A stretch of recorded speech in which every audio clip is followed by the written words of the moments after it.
disabled ratings for your video, so it's going to be interesting to see whether or not this video response is actually allowed. VenomFangX, I'm going to address your video in a way that's consistent with the points as they arise in the timeline. I'm going to start off with Mr. Christian Unicyclist Rubik Cube guy. He's spot on when he says that atheists believe there is no such thing as a God. But that's really because the word atheist means a person who doesn't believe in God. So probably less kudos for reaching that conclusion than he gets for riding the unicycle in the first place. Mr. Unicycle tells us that atheists believe that 100 years from now, nothing we do or say or believe today will matter. Well, not for this atheist. I think that the extinction of millions of species, the melting of the polar ice caps, the depletion of non-renewable resources are all going to have a significant impact on any people who are around 100 years from now. Isaac Newton lived 300 years ago, and his theories of gravitation and motion are still valid today. Einstein published his theory of general relativity in 1916, which is almost 100 years ago, and that's still very much relevant today. Some desert goat herders gathered together a set of second-hand fairy tales between 2,000 and 6,000 years ago, and the world is still being ravaged by their nonsense today.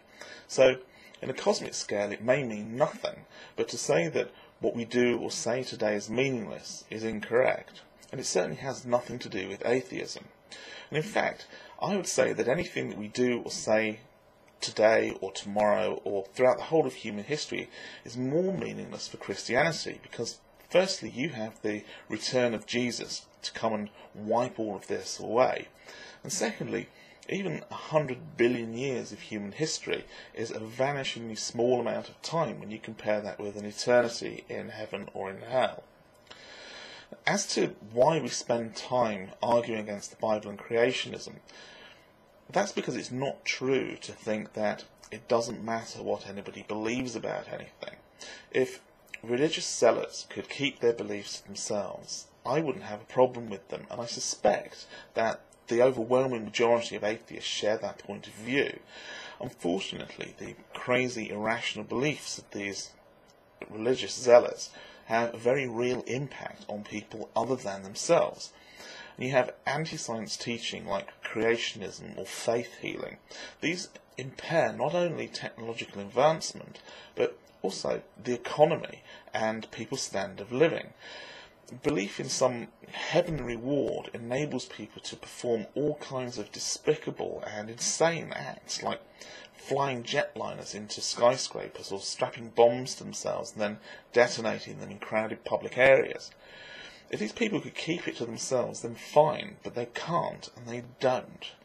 We're not fighting back against your beliefs because we don't care about your beliefs. What we're fighting back against is the effect that those beliefs have when religious nutcases put them into action. So at this point, it's goodbye to Mr. Unicycle and hello to VenomFangX.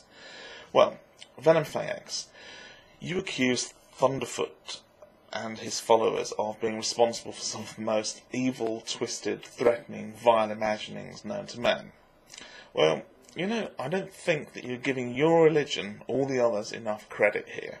Because what about the Crusades, or the Spanish Inquisition, or witch trials, or European pogroms of Jews, French Huguenot massacre, the September the 11th attacks, July the 7th attacks, Daniel Pearl, Westboro Baptist Church, and above and beyond all of these atrocities, there's this idea of hell and eternal damnation and suffering. So, no, VenomFangX, I'd say that even the worst posts on Thunderf00t's channel have some catching up to do, because you guys are streets ahead of us. Your explanation that your censorship is done with the aim of protecting us from the wicked comments that are posted would have been commendable in its nobility if it had been remotely plausible, because the evidence actually suggests that your censorship is simply protecting your views from criticism. Leaving vile comments in place is much more effective because it shows up the defects in the poster of that comment, not in the object of the comment. For someone to suggest that you should be shot in the face is completely unacceptable, but that wasn't Thunderfoot's comment. People are free to draw their own conclusions about somebody who would post that kind of comment, but you can't hold Thunderfoot responsible. He's got no control over what other people post. And just because somebody posts on his channel and he doesn't remove that post does not mean that he approves of what they're saying. Freedom of speech does not mean that anything goes, but it does mean that sometimes you'll hear things that you don't like. If you've got a problem with what someone's posted on Thunderfoot's channel, then take it up with the poster and not with Thunderfoot. As for your assertion that anyone who truly believed that we get just one shot at life would concentrate on enjoying this life and just get on and let other people get on with theirs, I've already covered this in this same post, but I'm going to do it again because I think it bears repeating. The message doesn't seem to be getting through. If the toxins of your religion didn't leak out to pollute our lives, most atheists really wouldn't have a problem with religion at all. The fact that you want your superstition to contaminate all rational thought in our society, to force everyone to be subject to the irrational edicts of your religion, even those of us who don't believe in your non-existent God, that is what we spend precious time in our one life resisting. And we do this because the fact that we know each second of our lives is precious makes the quality of each of those seconds important.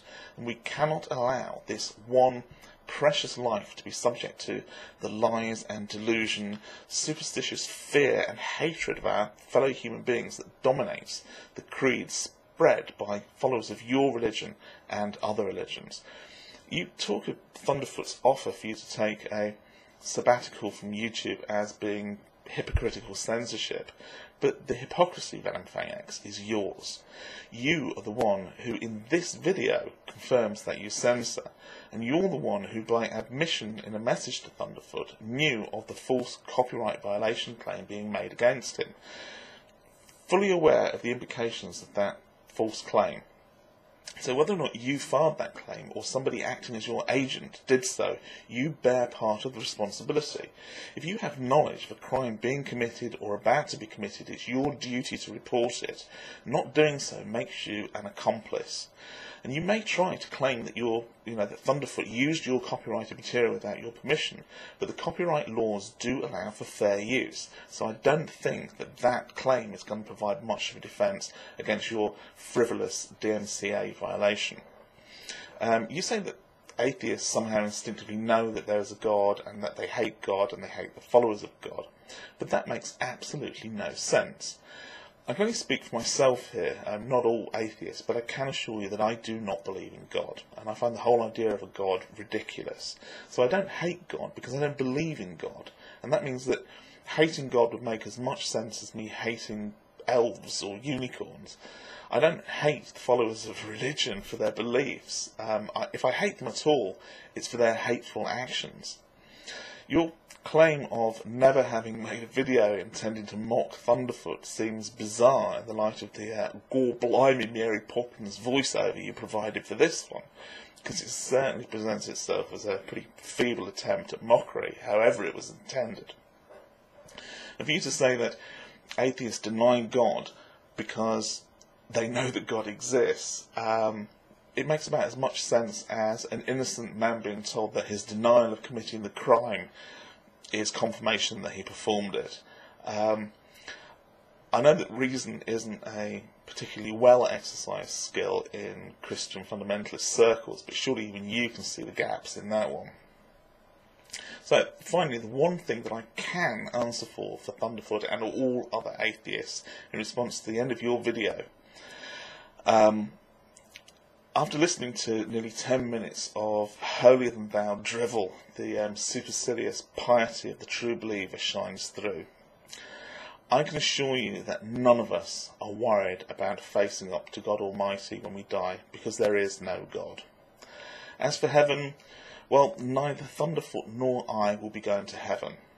But then again, since heaven doesn't actually exist, VenomFangX, nor will you.